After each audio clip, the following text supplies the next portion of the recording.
We choose to go to the moon in this decade and do the other things, not because they are easy, but because they are hard.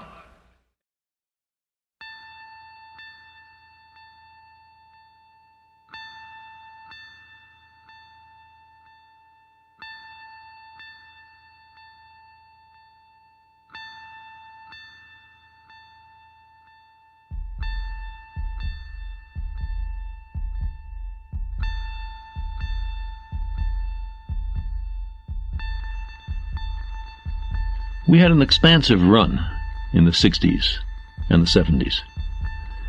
You might have thought, as I did then, that our species would be on Mars before the century was over. But instead, we've pulled inward. Robots aside, we've backed off from the planets and the stars. I keep asking myself, is it a failure of nerve or a sign of maturity? Maybe it's the most we could reasonably have expected. In a way, it's amazing that it was possible at all. We sent 12 humans on week-long excursions to the moon, missions that returned a wealth of data, but nothing of short-term, everyday, bread on the table, practical value, or at least not much. They lifted the human spirit, though. They enlightened us about our place in the universe. A highly visible program affecting our view of ourselves might clarify the fragility of our planetary environment and the common peril and responsibility of all the nations and peoples of Earth. There's something more. Spaceflight speaks to something deep inside us. Many of us, if not all. A scientific colleague tells me about a recent trip to the New Guinea highlands, where she visited a Stone Age culture hardly contacted by Western civilization. They were ignorant of wristwatches, soft drinks, frozen food. But they knew about Apollo 11. They knew that humans had walked on the moon. They knew the names of Armstrong and Aldrin and the Collins.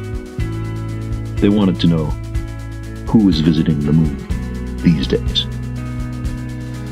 Projects that are future-oriented, that, despite their political difficulties, can be completed only in some distant decade, are continuing reminders that there will be a future. Winning a foothold on other worlds whispers in our ears that we're more than Picts, or Serbs, or Tongans. We're humans. In the meantime, people everywhere hunger to understand. The idea that we've now understood something never grasped by anybody who ever lived before. That exhilaration, especially intense for the scientists involved, but perceptible to nearly everybody, propagates through the society, bounces off walls, and comes back at us. It encourages us to address problems in other fields that have also never been solved. It increases the general sense of optimism in the society. It gives currency to critical thinking of the sort urgently needed if we're going to solve hitherto intractable social issues. It helps stimulate a new generation of scientists. The more science in the media, especially if methods are described as well as conclusions and implications, the healthier, I believe, the society is. There's plenty of housework to be done down here on Earth, and our commitment to it must be steadfast. But we're the kind of species that needs a frontier for fundamental biological reasons. Every time humanity stretches itself, it receives a jolt of productive vitality that can carry it for centuries.